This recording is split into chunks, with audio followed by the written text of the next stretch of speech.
नमस्कार दोस्तों, आज हम इस वीडियो पे सॉल्व करवाएंगे नंबर सिस्टम के क्वेश्चन 26 से लेकर 50 तक। इसके पहले हमने 1 से 25 तक करा दिया है। जिन लोगों ने नहीं देखा है जरूर देख लें। दोस्तों ये सारे प्रश्न हमारे रेलवे के प्रीवियस ईयर के हैं।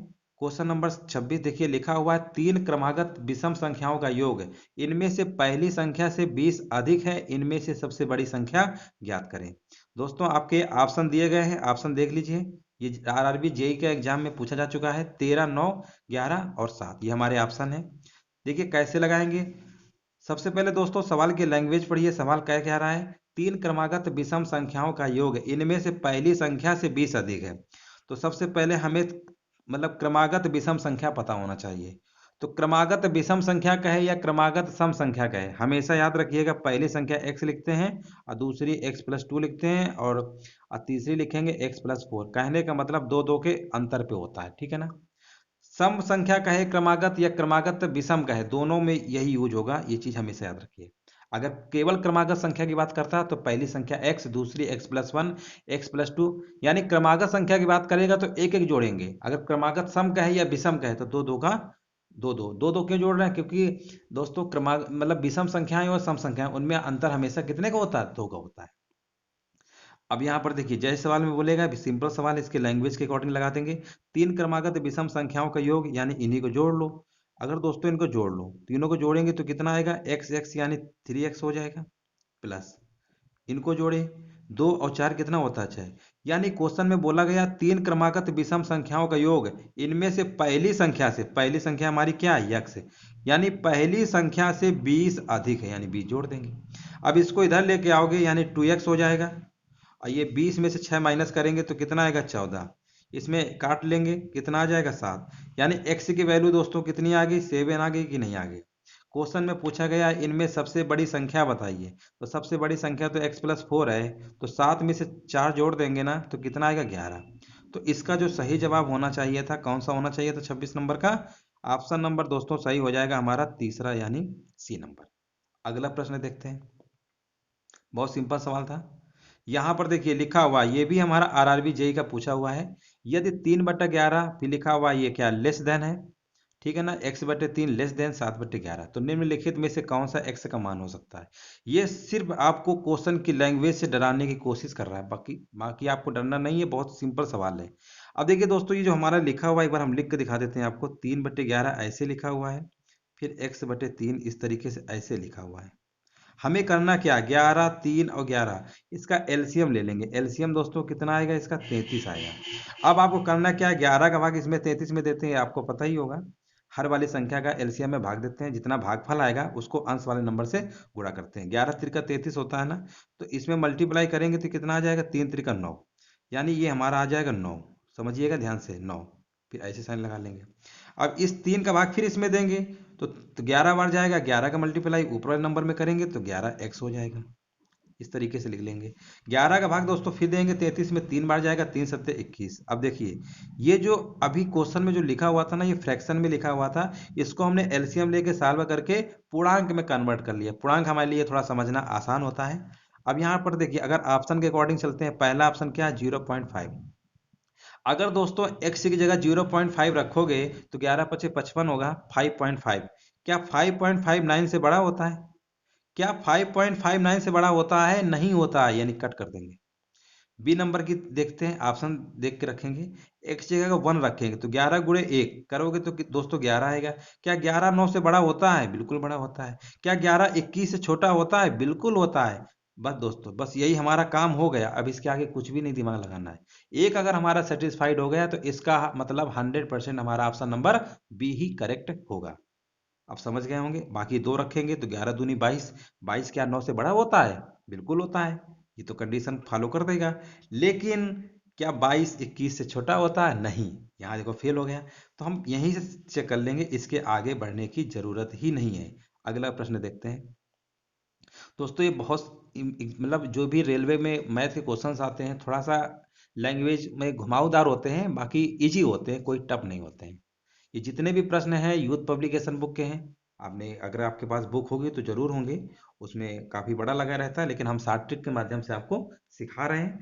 और अगर समझ में अगर आए या कुछ सीखने को मिले तो वीडियो को लाइक भी कर दीजिएगा और अपने कुछ दोस्तों मित्रों को भी शेयर कर दीजिएगा, उनका भी भला हो जाए। यहाँ पर 28 नंबर देखते हैं, लिखा हुआ है चार क्रमागत संख्याओं का गुणनफल निम्नलिखित में से किस संख्या से हमेशा विभाज्य होगा। हमेशा का मतलब, तो पहले हम चार क्रमागत संख्याओं की बात कर रहे हैं ना, स्टार्टिंग की लेंगे। हमेशा कह दिया ना, स्टार्टिंग की ले लो। और दोस्तों इन्हीं का मल्टीप्लाई करोगे, चार त्रिका 12 दूनी 24, यानी वो संख्या हमेशा 24 से विभाज्य होगी। ऑप्शन नंबर तीसरा टिक कर देंगे, सी नंबर। अगला प्रश्न देखते हैं 29 नंबर। यहाँ पर देखिए लैंग्वेज इन्होंने काफी कुछ लिख रखा है, बट इस सवाल में कोई दम नहीं है। लिखा हुआ है यदि पहली संख्या और दूसरी संख्या तीसरी संख्या की तुलना में तीसरी संख्या की तुलना में 25% और 50% अधिक है, यानी पहली और दूसरी की बात हो रही है, ये पहली है दूसरी कंपेयर कर रहे हैं तीसरी से, और तीसरी तो पता ही नहीं है। आगे लिखा है तो पहली और दूसरी संख्या के बीच का अनुपात बताइए। तो पहले मान लेते हैं पहली संख्या ये है, दूसरी ये है, और तीसरी है। तीसरी पता नहीं है तो मान लेते हैं 100 है। कितनी है? 100। अब यहां पर देखिए पहली संख्या जो है ना, ये क्रमशः का मतलब होता है पहली की बात हो रही है। इससे अगर 25% दोस्तों अधिक है तो इसका मतलब 125 रहा होगा। 100 से 25 अधिक करोगे 125, और दूसरी वाली 50% अधिक है, इसका मतलब 150 रहा होगा। थोड़ा इसको सिंप्लीफाई कर लेते हैं। 25 पंचे 125 होता है। अब 25 छका कितना होता है? 150 होता है। अब 25 चौको 100 होता है। पूछा क्या गया है? पहली और दूसरी संख्या के बीच का अनुपात पूछ रहा है। तो पहली दूसरी में दिख नहीं रहा है आपको 5 और 6, तो बस 5 और 6 में टिक कर देंगे, हमारा काम यहीं से इसका हो गया। अगला प्रश्न देखते हैं 30 नंबर। 30 नंबर देखते हैं सवाल कहना क्या चाहता है। सवाल की पहले लैंग्वेज पढ़ते हैं। तीन क्रमागत विषम पूर्णांकों में से पहले का 3 गुना तीसरे के 2 गुने से 3 अधिक है तो तीसरा पूर्णांक बताइए। अब देखिए दोस्तों, अभी इसके पहले हमने बताया था क्रमागत विषम संख्या कहे, पूर्णांक कहे, सम कहे, ठीक है ना, मतलब संख्या आपको कौन कौन सी लेना है? एक्स लेना है पहली, दूसरी x+2, और तीसरी लेना है x+4। दिमाग में बिल्कुल सेट कर लीजिए। क्रमागत विषम कहे, क्रमागत सम कहे, पूर्णांक कहे, संख्या कहे, कुछ भी कहे, मतलब आपको यही लेके चलना है। अब आगे देखिए लिखा हुआ है पहले का 3 गुना, पहली संख्या ये है, इसका दोस्तों 3 गुना करेंगे तो 3x आएगा। आगे लिखा हुआ है तीसरे के दुगने से, तीसरी संख्या ये है ना, इसका दुगुना दोस्तों कर दो, तो दुगुना करोगे तो कितना आएगा? इसका अगर दुगुना करोगे तो 2x और 2 चौको 8। दुगुने से 3 अधिक है, इसी में 3 और जोड़ देंगे, इसी का दुगुना करके। देखिए दोस्तों, जो भी हम सवाल बता रहे हैं जैसी लैंग्वेज कहेगा वैसे ही, कोई भी ट्रिक कोई भी फार्मूला एक्स्ट्रा नहीं बताएंगे। अकॉर्डिंग टू लैंग्वेज, जैसे लैंग्वेज में बोलेगा वैसे ही करेंगे।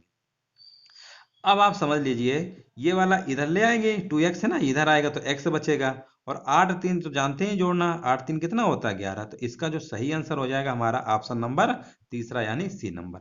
अगला प्रश्न देखते हैं, हमारा लिखा हुआ है 31 नंबर। श्रेणी 1 से 99 तक की गणना में दहाई के कुल अंक कितने हैं? अब देखिए दहाई का अंक का मतलब ये होता है कि हमें डबल डिजिट वाले नंबर बताने हैं। और कहाँ से बताने हैं? 1 से लेकर 99 के बीच में। तो सिंगल डिजिट तो हमारे 1 से लेकर 9 तक तो आएंगे ही ना। 1 से लेकर 9 तक तो सिंगल डिजिट के होंगे, और हमें दाही की बात कर रहा है। ऐसा करते हैं 9 इसी में माइनस कर देते हैं, तो कितने आएंगे? 90। बस सिंपल सवाल है। तो इसका जो सही जवाब हो जाएगा हमारा ऑप्शन नंबर दूसरा, यानी बी नंबर। अगला प्रश्न देखते हैं 32 नंबर। लिखा हुआ है श्रृंखला 12 19 26 33 में 10वीं संख्या क्या होगी? मतलब 10वीं पूछ रहे हैं, समांतर श्रेणी का सवाल है, एपी का। अब दोस्तों ये वाला जो पहला पद होता है ना, इसको ए बोलते हैं, इनका जो अंतर होता है उसको डी बोलते हैं। तो डी हमारा कितना है? 7 है, ठीक है ना, डी हमारा 7 है। और ए हमारा कितना है? ये तो आपको दिख ही रहा है, 12 है। इसका एक दोस्तों फार्मूला होता है, T N is equal to होता है a+n-1 इंटू डी, ये होता है। कौन सा संख्या पूछी गई? 10वीं, यानी टी10 हमको निकालना है। पहला पद हमको पता है 12 है, ठीक है ना। और यहाँ पर देखिए एन, एन तो हमको पता है 10, 10 में से कम कर देंगे 9 आएगा, और डिफरेंस कितना है? 7। 9 सत्ते कितना होता है दोस्तों? 63।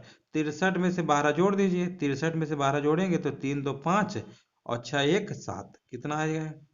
ये हमारा आ जाएगा 75। 75 देखिए कहीं लिखा हुआ है, ऑप्शन नंबर दूसरा, यानी बी नंबर हमारा हो जाएगा। बहुत सिंपल सवाल ये भी था। अगला प्रश्न देखते हैं। ये लिखा हुआ है हमारा परिमेय संख्या से रिलेटेड है। यदि परिमेय संख्या 4/-9 -7/18 5/-6 -2/3 को आरोही क्रम में रखा जाए तो इनमें से कौन सी संख्या सबसे पहले आए? पहले तो आप ये समझ लीजिए, आरोही क्रम का मतलब ही होता है कि पहले छोटी, फिर उससे बड़ी, फिर उससे बड़ी, फिर उससे बड़ी, और लास्ट में सबसे बड़ी। तो कहने का मतलब बढ़ते क्रम में जब हम लिखते हैं ना, आरोही क्रम होता है। तो अब यहाँ पर देखिए, ये जो ये फ्रैक्शन में लिखा हुआ है ना, इसको पहले पूर्णांक में कन्वर्ट करिए। अब पूर्णांक में तभी कन्वर्ट कर सकते हैं जब नीचे वाली संख्याओं का एलसीएम ले लेते हैं। 9, 18, 6, 3 का एलसीएम तो आप सीधे निकाल लेंगे, 18 ही होगा। अब देखिए, 9 का भाग 18 में देंगे, 9 दूनी 18 होता है ना, तो 2 गुणा 4 में करेंगे तो कितना आएगा, 2 चौको 8, यानी माइनस का 8 आ जाएगा। अब यही कंडीशन यहाँ पर करेंगे, 18 का भाग 18 में देंगे, एक ही बार जाएगा, यानी माइनस का 7 आ जाएगा। अब इसका भाग देंगे 36 का 18, यानी 3 पचे 15, यानी माइनस का 15 आ जाएगा। फिर इसका भाग देंगे तिरछंग 18, माइनस का 12 आ जाएगा। अब दोस्तों आप यहाँ पर देखिए, क्वेश्चन में पूछा क्या गया है। अब देखिए, माइनस में जो नंबर सबसे बड़ा होता है ना, देखने में वो सब छोटा होता है। -15 और -12 में पूछे कौन सा बड़ा है, तो बोलेंगे माइनस का 15 क्या है हमारा, माइनस का 15 छोटा है, माइनस का 12 बड़ा है। मतलब माइनस में जितना बड़ा नंबर लिखेंगे वो उतना ही छोटा होता है। तो सब छोटा कौन सा हो गया, तीसरे नंबर वाला। तो तीसरे नंबर वाला देखिए कहाँ पे है, तीसरे नंबर वाला आपको दिख रहा होगा। तीसरे नंबर वाला कौन सा है आपका, 5/-6। तो इसको हम टिक कर देंगे, सी नंबर, 5/-6, बस हो गया। कितना सिंपल सवाल था। अगला प्रश्न देखते हैं। लिखा हुआ श्रेणी 7, 14, 21, 28 में कितने पदों का योग है, 952 है।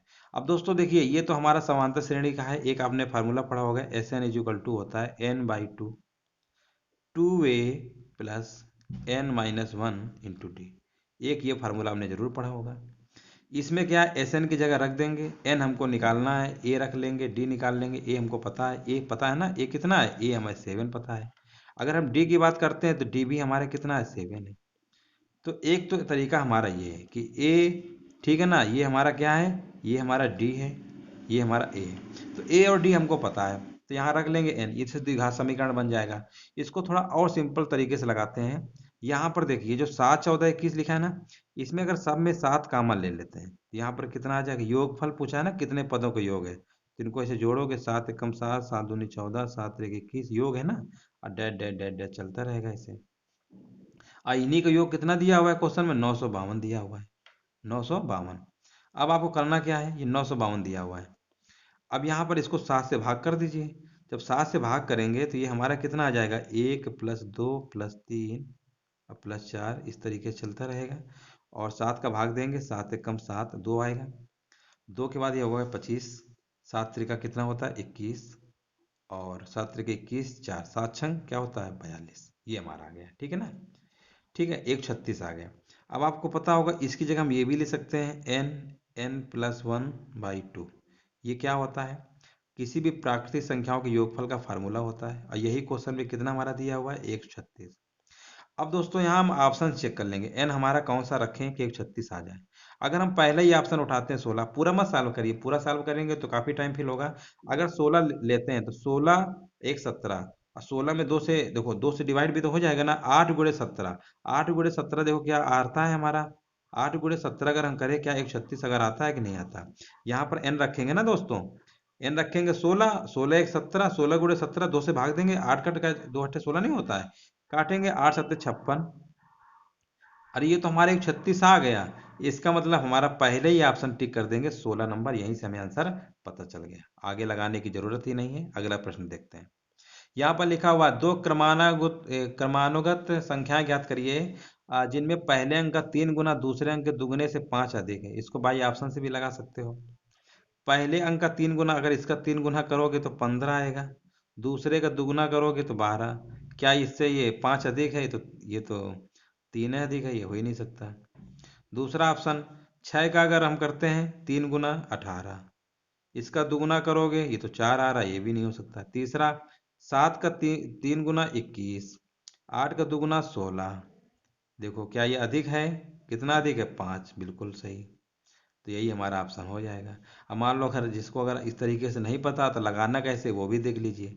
क्रमानुगत संख्या समझते ही हैं, पहली संख्या अगर x है, दूसरी कौन सी होगी, x+1 होगी। कह रहा पहली संख्या का 3 गुना, इसका जो 3 गुना, दूसरी संख्या के दुगने से, दूसरी संख्या के दुगने से 5 अधिक है, ऐसे लिख लेंगे। अब इसको सिर्फ सॉल्व कर लीजिए, सिंप्लीफाई कर लीजिए। 2x +2 अब +5। दोस्तों होता क्या है ना कि ऑप्शन से अगर हमारा काम चल जाता है ना, तो एग्जाम में हमें लगा के दिखाना तो होता नहीं, इधर आ जाएंगे और जितना जल्दी लगा लो उतना सही है। 5 2 कितना आ गया 7, x की 7 आ गई।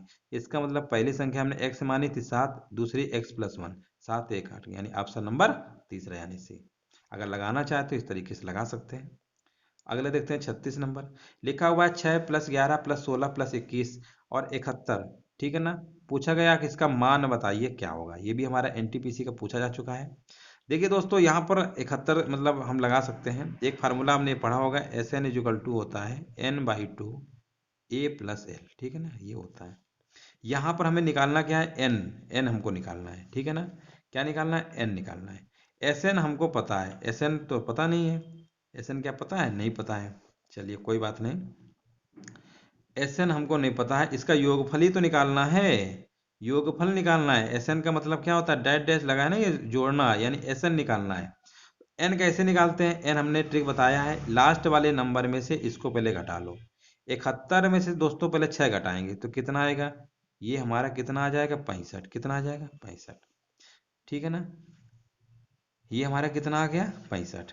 71 में से पहले 6 को घटाएंगे, ठीक है, और जितना इनका डिफरेंस है उससे भाग देंगे। डिफरेंस आपको पता है कितने का है, 5 का, इससे 5 का भाग देंगे।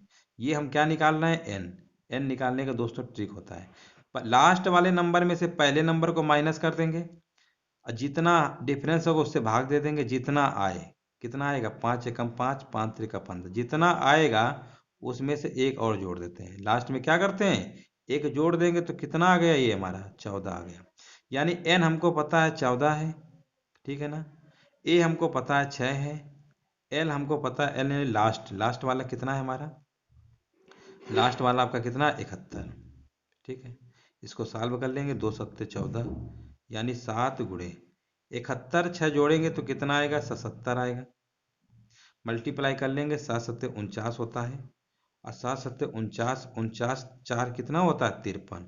तो इसका जो सही आंसर हो जाएगा 539, ऑप्शन नंबर हमारा पहला यानी ए नंबर हो जाएगा। अगला प्रश्न देखते हैं। ये लिखा हुआ है, यदि 11 17 23 एक समांतर श्रेणी में हो तो 12वां पद बताइए। अब देखिए यहाँ पर 12वां पद पूछ रहे हैं, बिल्कुल इसी टाइप के करवाया था। ए हमको पता है, डी हमको पता है, डी हमारा कितना है, देखिए ए क्वेश्चन में दिया है 11, डी की अगर हम बात करते हैं तो डी हमारा कितना हो गया 6।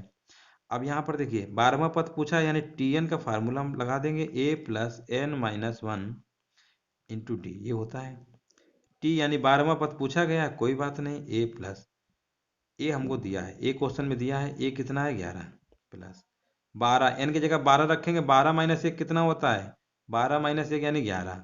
डी कितना पता है, डी 6, इसी को जोड़ लो 11 और 11 6 का 66, जोड़ेंगे दोस्तों कितना आएगा, 6 1 7, 6 1 7, 77।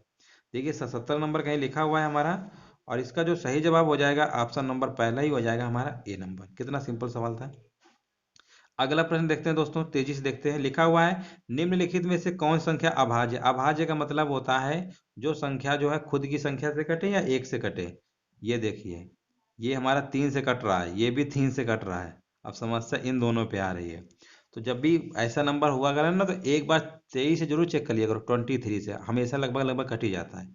23 का भाग इसमें देखो, देखो कटेगा क्या, 23 से कम 23 नहीं कटेगा। इसमें देखो 23 से कम 23, 23 से कम 23, यानी कट गया।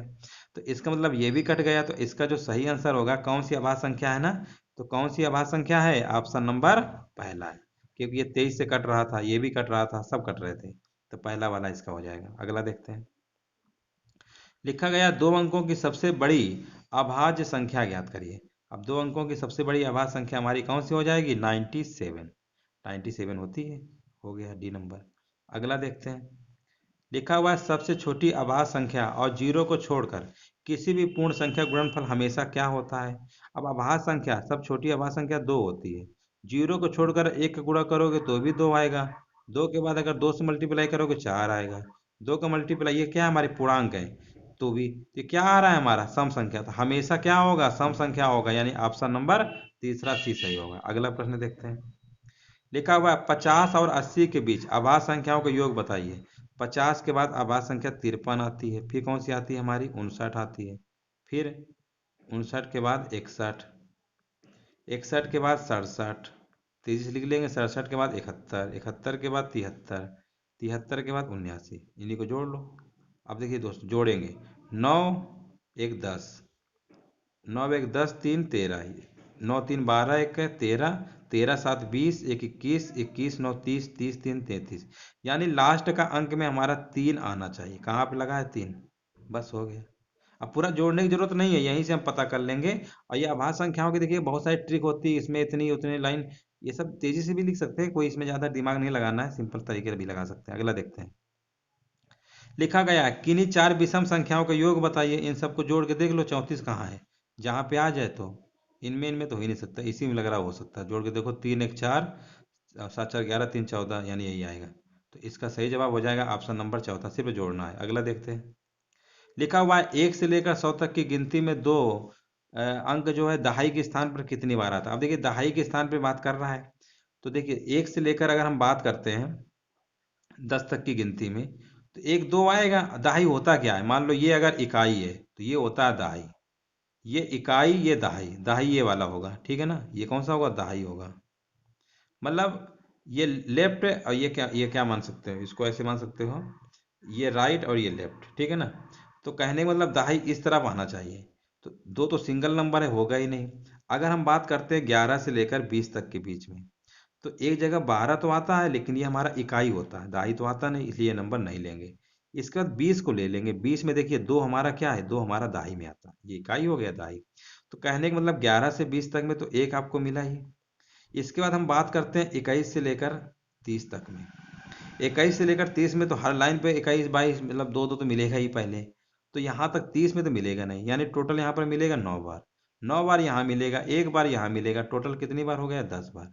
अब इसके बाद अगर 31 से लेकर 100 तक भी चलेंगे ना, तो कहीं आपको दहाई की जगह दो नहीं मिलेगा। तो बस सीधे यहीं से हम पकड़ के बता देंगे आंसर कौन सा हो जाएगा, सी नंबर यानी 10। अगला प्रश्न देखते हैं, लिखा हुआ एक आभास संख्या, आभास संख्या की परिभाषा पता है, अभी बताया ही था।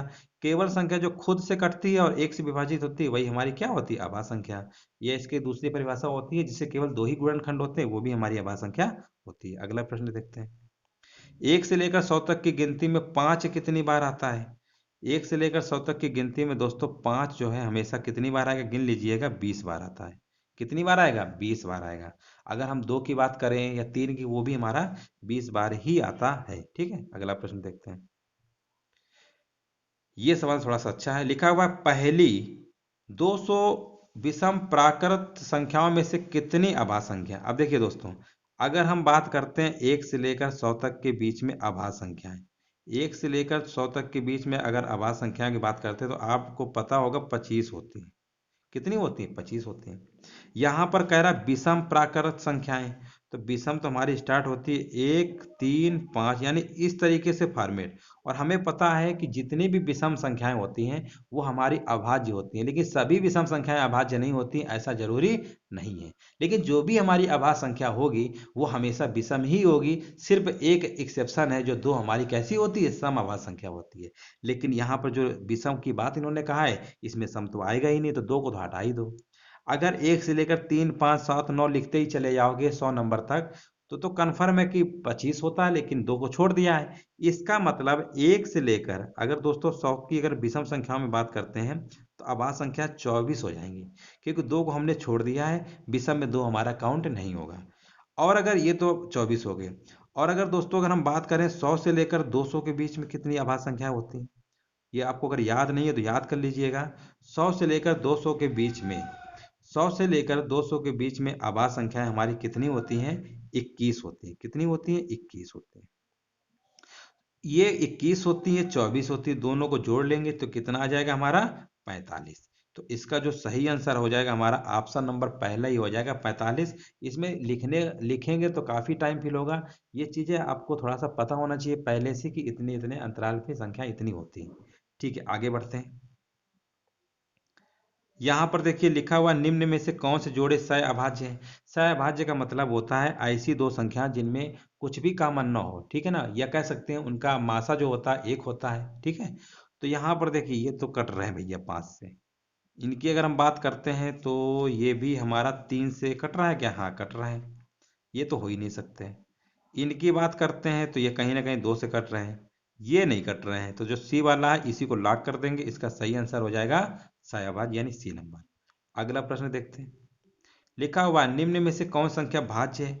भाज्य संख्या जो खुद के अलावा भी किसी संख्या से कटे। ये तो भैया नहीं कटेंगे, ये भी नहीं कटेंगे, ये हमारी अभाज्य। भाज्य हमको यही दिख रहा है, ठीक है ना। ये 9 से कट रहा है कि नहीं कट रहा? 9 × 8 = 9, 1 × 9, 3 से 9 2 7 2 9, 3 से भी कट जाएगा, ठीक है ना। तो यही वाला हो जाएगा सी नंबर। कितना सिंपल प्रश्न आया था, ग्रुप डी का है। अगला प्रश्न देखिए, लिखा हुआ पहले 100 प्राकृत संख्याओं में से, अभी बताया था कि पहले 100 प्राकृतिक संख्याओं की बात करेगा, प्राकृत संख्या लगा दी यानी गिनती से। तो इसका सही आंसर हो जाएगा ऑप्शन नंबर पहला यानी 25। अभी बताया था, डायरेक्ट आपको पता होना चाहिए।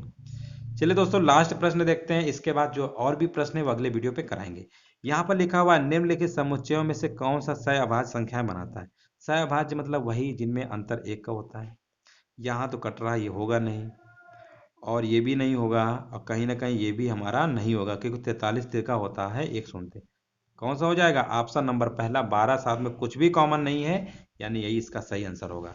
तो दोस्तों, यही तक रखते हैं। अगर वीडियो अच्छा लगा हो तो लाइक शेयर